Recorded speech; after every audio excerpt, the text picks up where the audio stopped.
Good evening, everybody. Well, I'm going to start the meeting now. Good evening, and Peter, if you could just go confirm that everybody can see and hear, and then we can receive apologies for absence.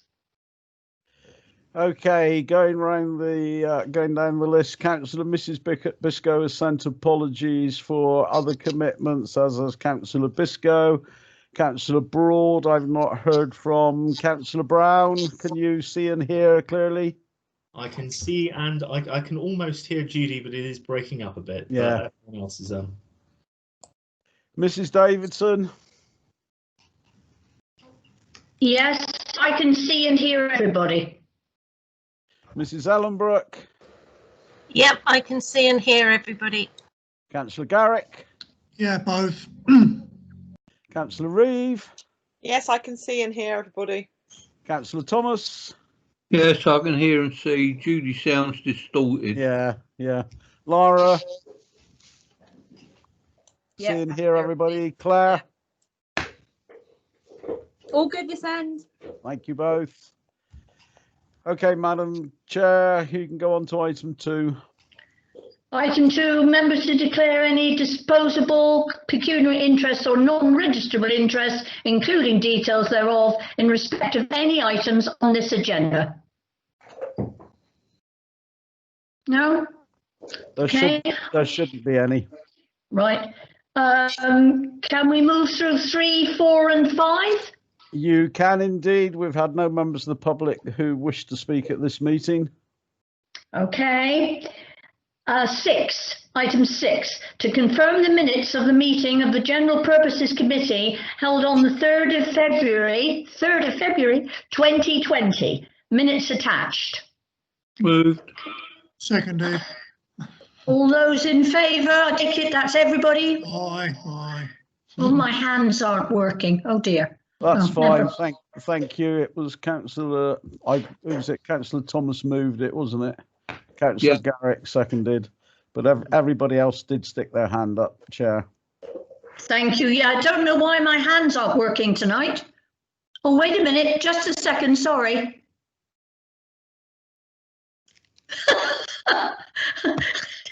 Oh, I give up. Right, pressing on.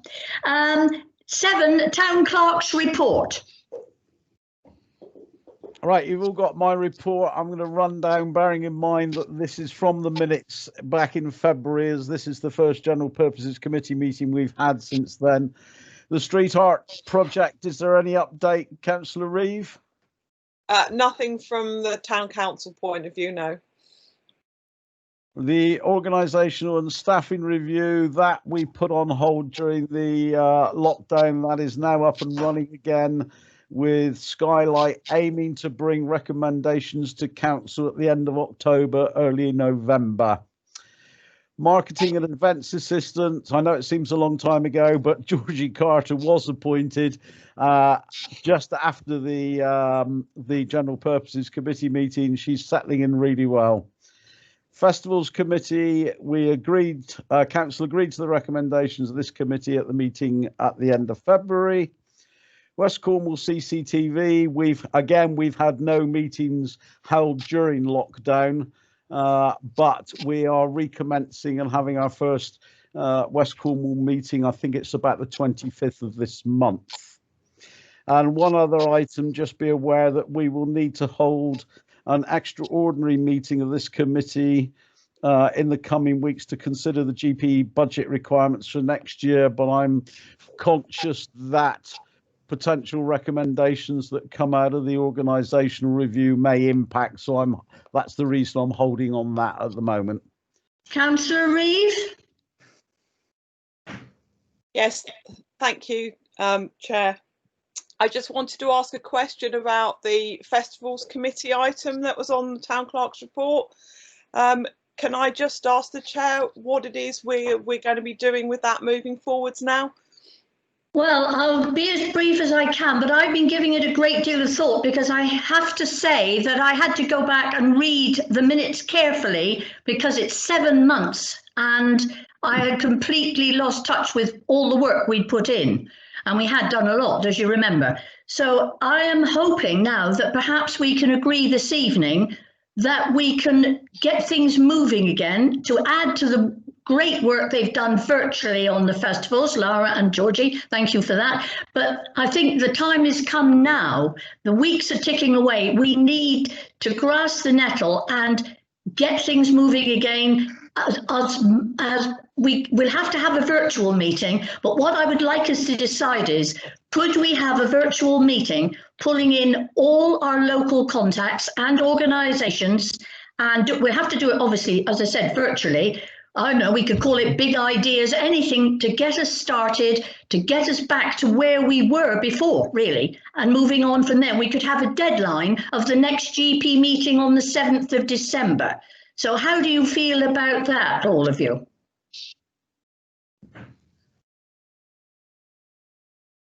Nods? Councillor Ellenbrook? Yeah, thank you.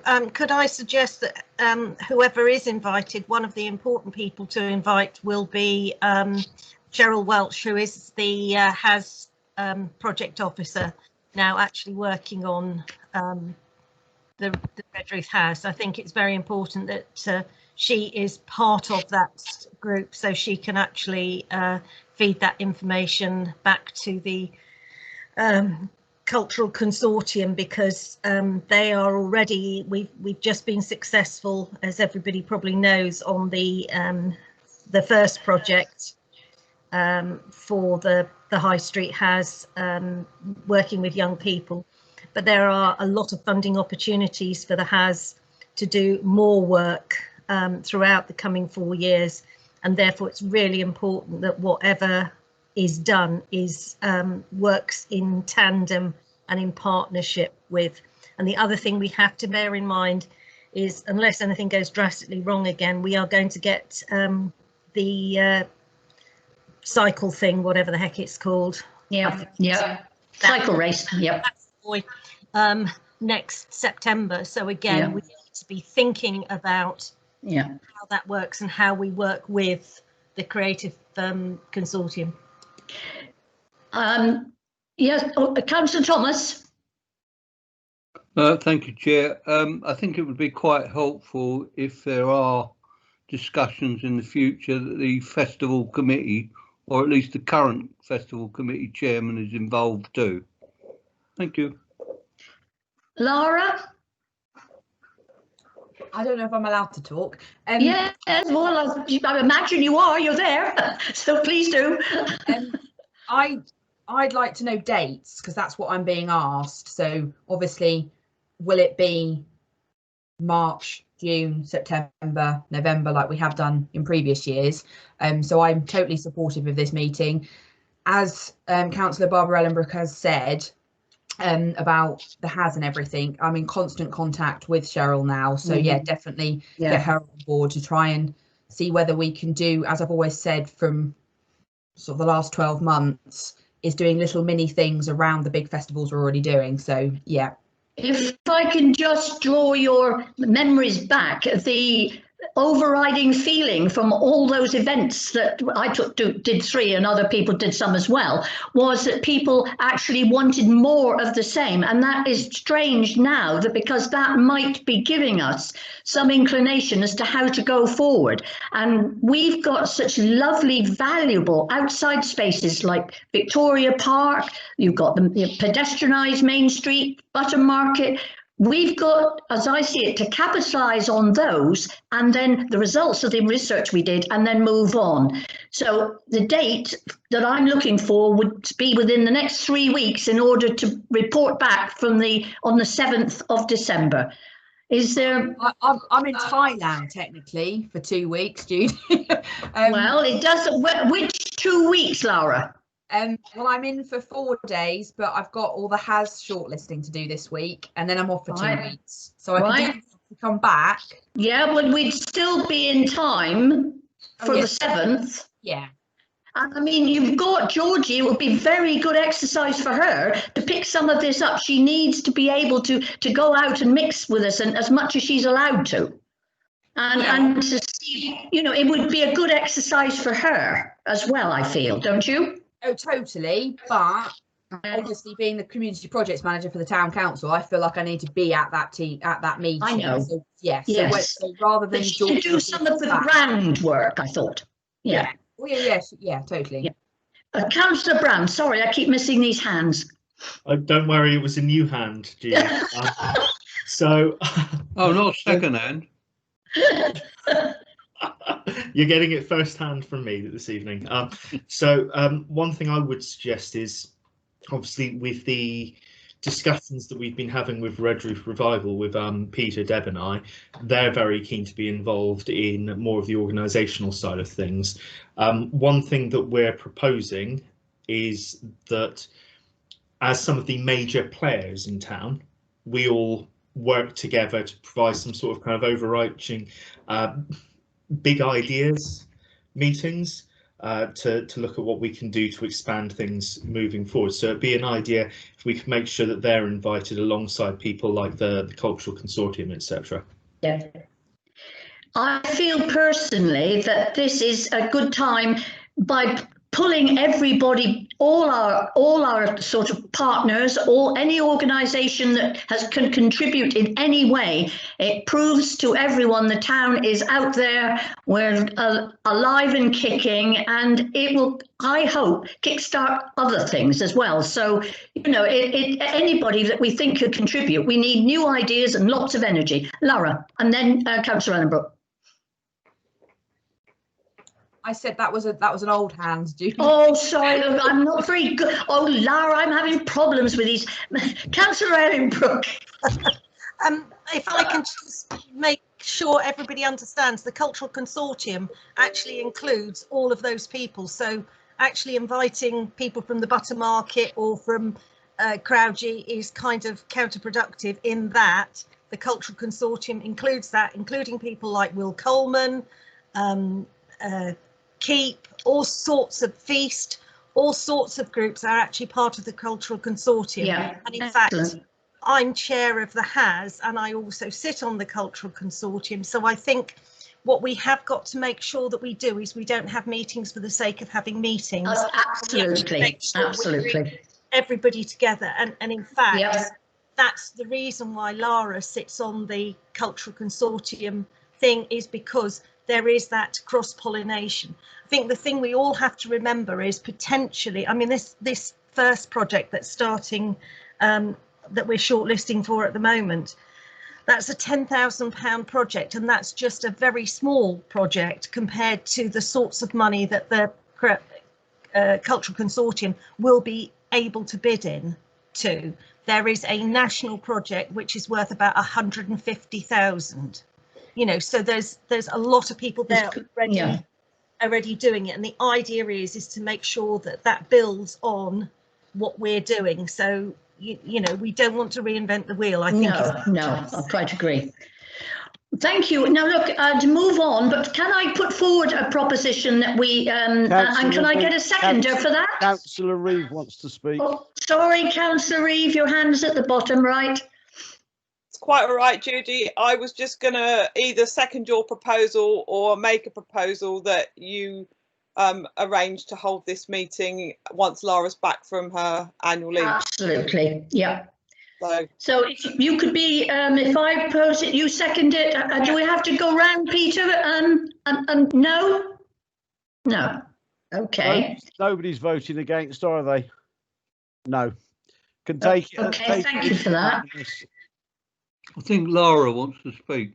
Sorry, Lara, your hand isn't up. Hello. I just want, do you want me to set that up tomorrow? Then I've got it in the diary. Yes, I think you should, for immediately when you get back. Okay, yeah, sorted. Okay. Okay. Right, moving on. Item 8, is there any correspondence, Pete? No correspondence. Okay, item 9, reports from members, officers. 9.1 is the community projects manager on her work to date. See report attached. Well, thank you very much. Hopefully you've all seen sight of my report. I have actually made you a little video to watch. Isn't that fancy? Oh. Well, I'm going to try. That's going to allow it. I can't cope with that. Bear with. I'm going to share my screen. as Miranda would say. Oh, right. Oh, this isn't working, Peter. Don't you drag me on this. I am dragging you into it. Where is it? I don't know. Can you see my cats? No. No. Hang Oh, on. hang on, There you go. Yeah, I got it. I got it. You can see the words Virtual Mining and Passy Festival. Yes, I can, quite clearly. Okay, it's only 2 minutes and 16 seconds long. Right, there you go. Enjoy.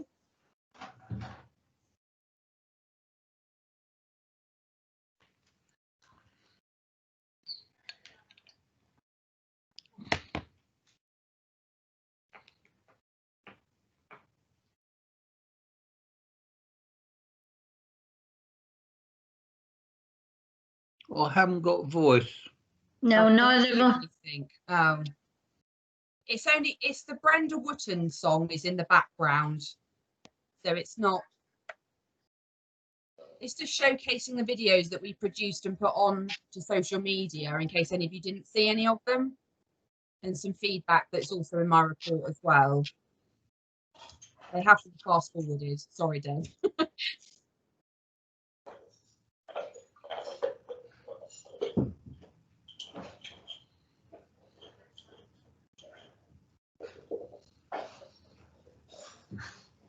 So this is a guide through that we did with the library. I did the voiceover of it. Black Death, that's unfortunate. Did a little reading of a book for the Passy Festival as well with Sarah.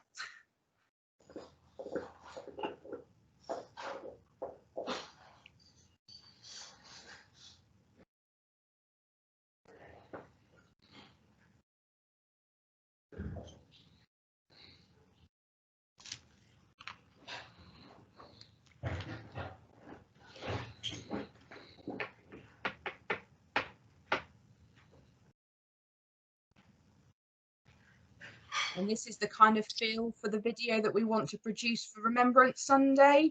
So Casper's fully supportive of it, and then hopefully get some singing and maybe a trumpeter, that's the right word.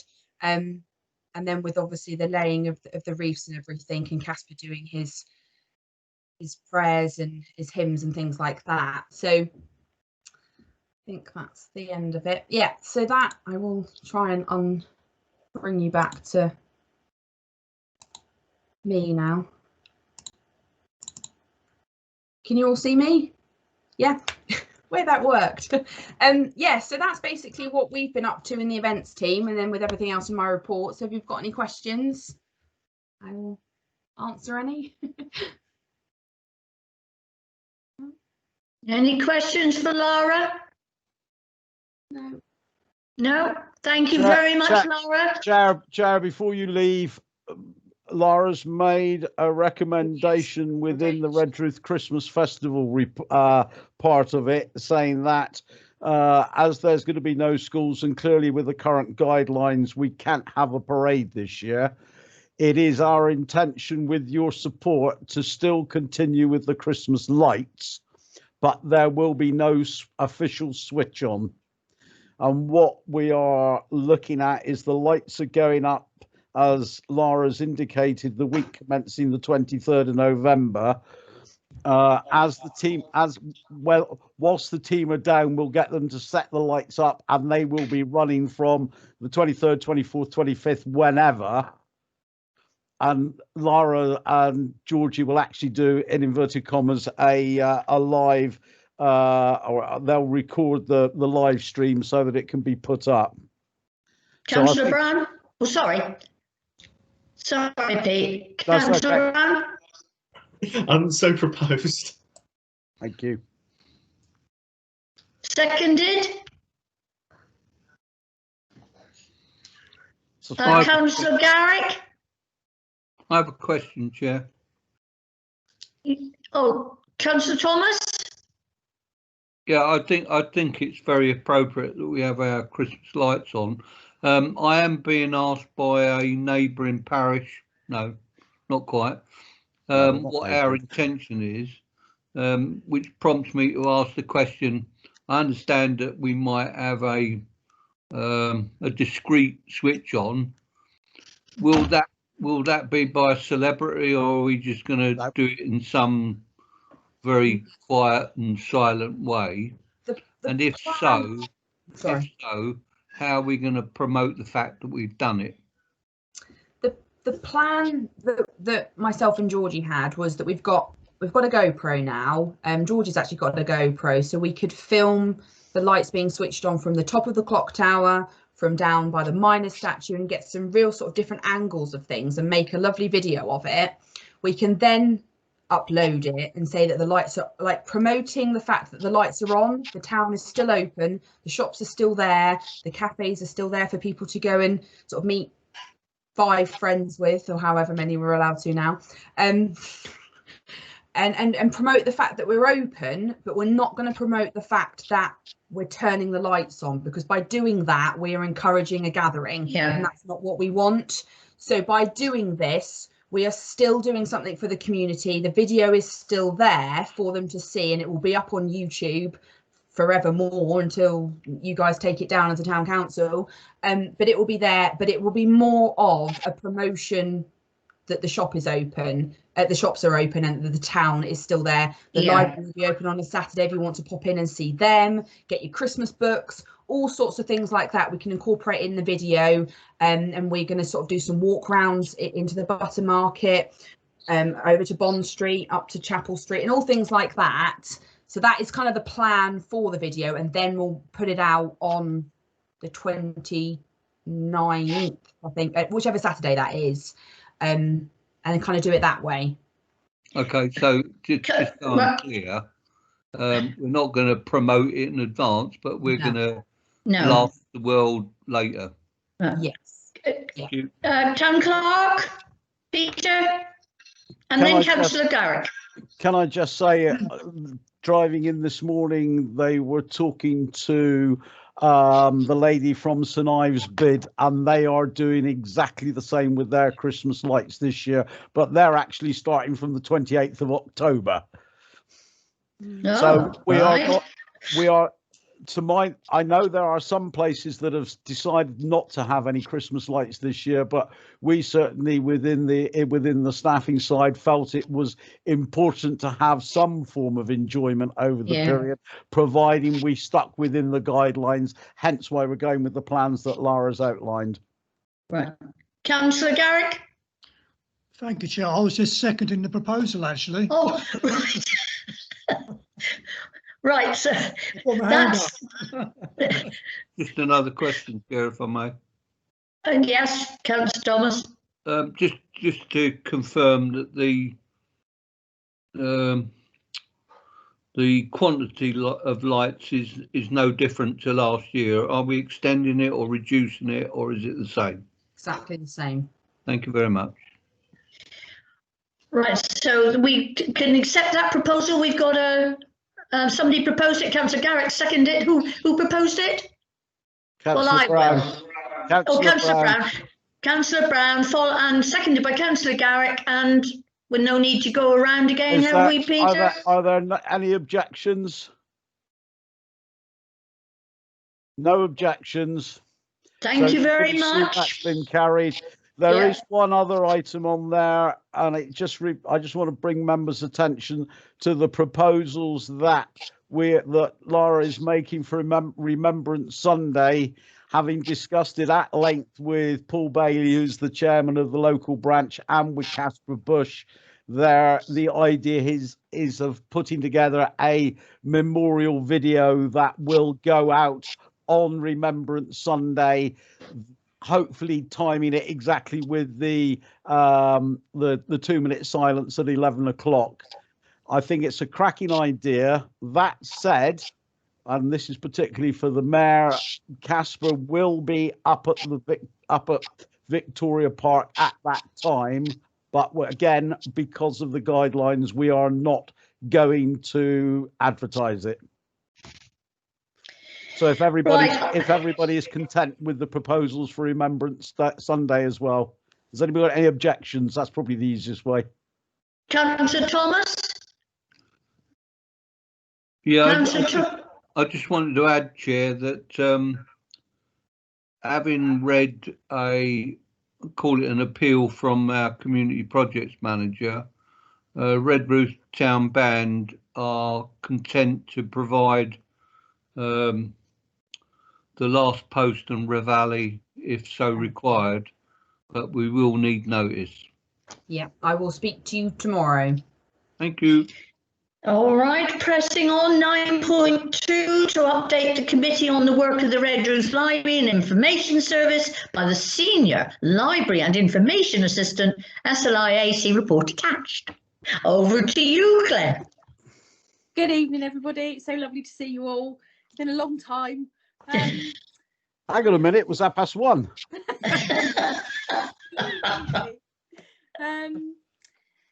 As per my report, hope you've all read and noted my report. We've gone from a very successful phase 1.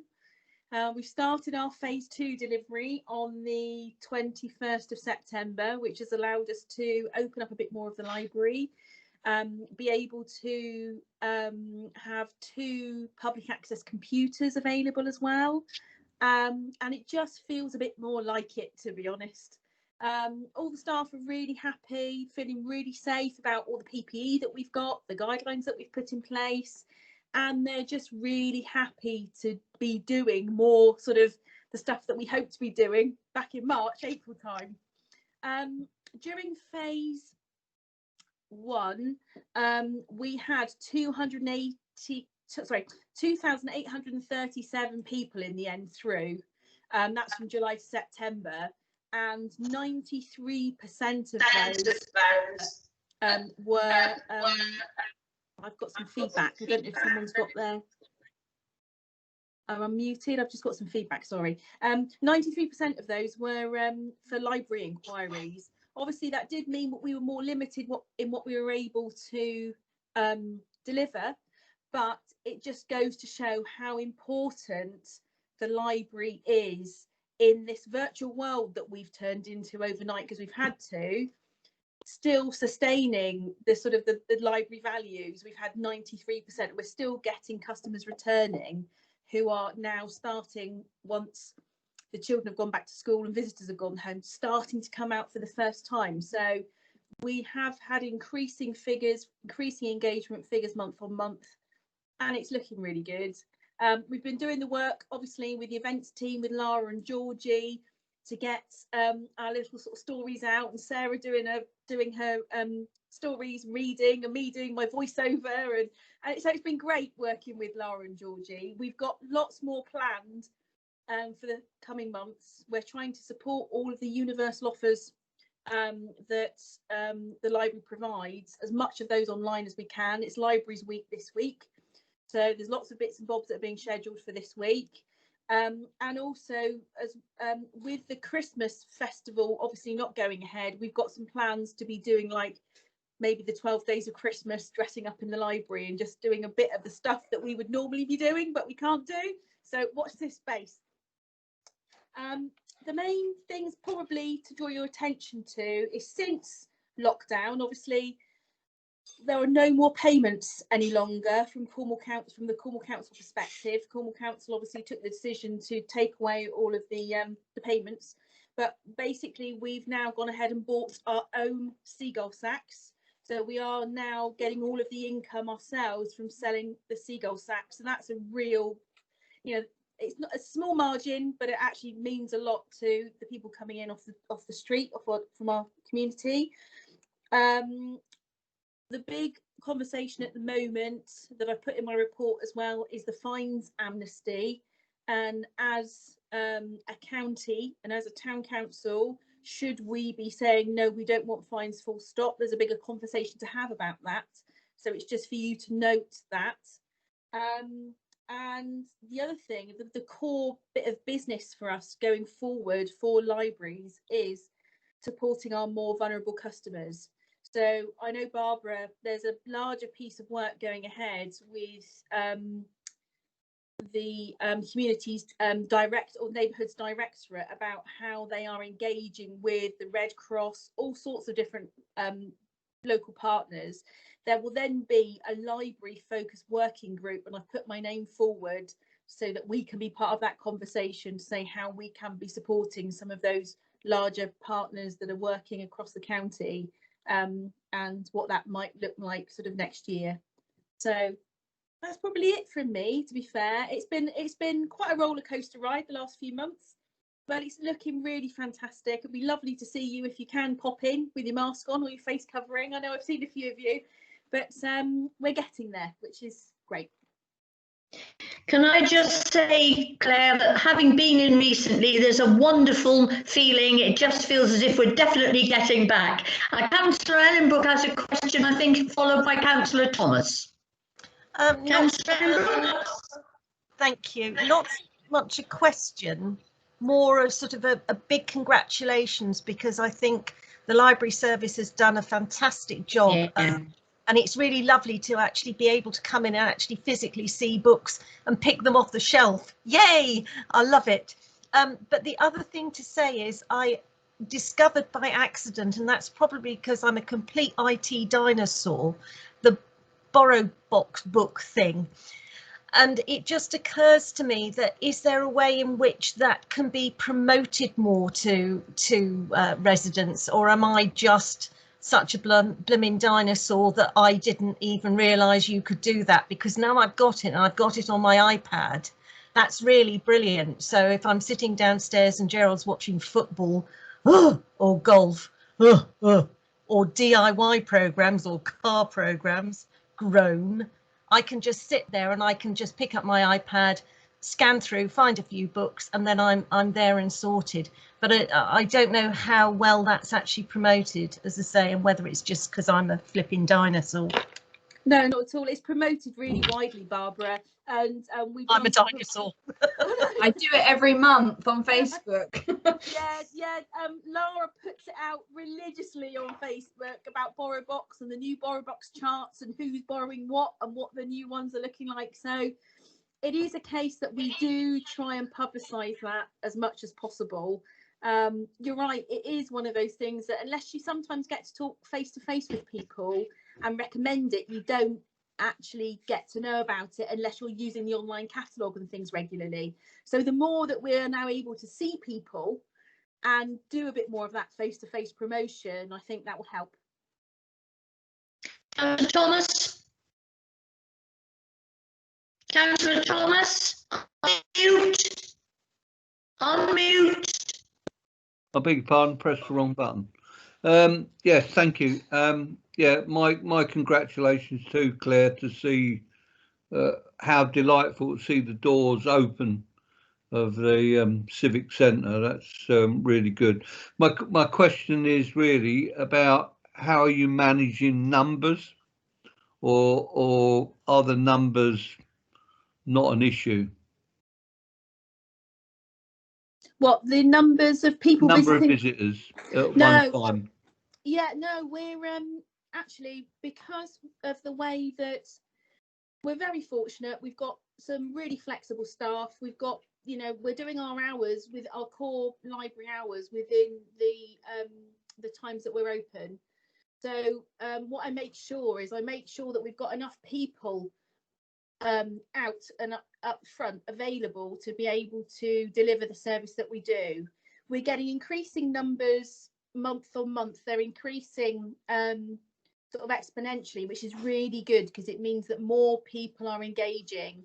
And, you know, from the 6th of July to the whatever it was, the 20th of September, to have had 2,837 people through the door is just phenomenal. You know, it's so I'm really heartened by the fact that there are still people, bless their hearts, that are starting to creep out of the woodwork and feel comfortable enough to engage, because I think they realise that this is here to stay. So they do have to sort of, once they feel a bit more, you know, that face coverings are now the way forward, and we do find we're getting more and more customers coming back in and re-engaging with us. The stuff again that Lara's putting out and the team on Facebook is amazing, but sometimes it is just the fact of people walking past the door or saying, oh my goodness, they're now open, because they haven't, you know, it's difficult to hit everybody with that information. So we are just getting naturally people walking past the building and coming in, which is really quite nice. Yeah, my question really was, sorry if it wasn't clear, my question really was about mingling. Beg your How are you pardon. managing mingling? Well, very strictly. Basically, people come in, they I don't know if you can visualize the video that Lara did, where you come in and up the ramp, people have to stay 2 meters distance apart. They drop their books off of their returning books, and if they're browsing, there is only limited browsing. Literally, we time them for 5 to 10 minutes, and then they're asked to leave the area, and only 2 people are allowed in that area at once, and nobody is allowed to hang around and have a conversation. With the staff are very much on it, because, and once you explain, look, if you're here for a length of time, we're going to have to track and trace you. You've got to, you know. So to be fair, most customers are fine. They just have Councillor in. Councillor Ellenbrook. It was an old hand. Peter, yours is not an old hand. Hello, Peter, unmute. Is that better? Yeah, that's better. I'm just making sure you're on the ball, Judy. Oh, thank you, Peter. Well, I am. Amazingly. Can I just say from my perspective, seeing the library open and the way that Claire and her team has been and is now operating, and also the Lara and the events team, and the way that there is an interaction there, you should all be exceptionally proud of what they're achieving at the moment. I'm sure we are. Thank you again, Claire. Is there any questions, any more questions before we close? Well, thank you all. I'm very relieved we've got to this point. I did have my doubts. So good night all, and thank you very much. Councillor Thomas has his hand up, Judy. I thought he was waving goodbye. Hello, Councillor Thomas. No, you're muted. Ian, you're muted. Sorry. It's probably totally irrelevant to this meeting, but I'm going to grasp the opportunity, if you'll indulge me, both for Julia and Peter, really, just to say that the toilets in Market Hall, there was no toilet paper and no soap on Saturday, so presumably they weren't cleaned on Saturday, but I think it's important that the council knows. Thank you. Mm-hmm. Thank you, everybody, and good night. Good night. Good night. Thanks, Judy. Well done.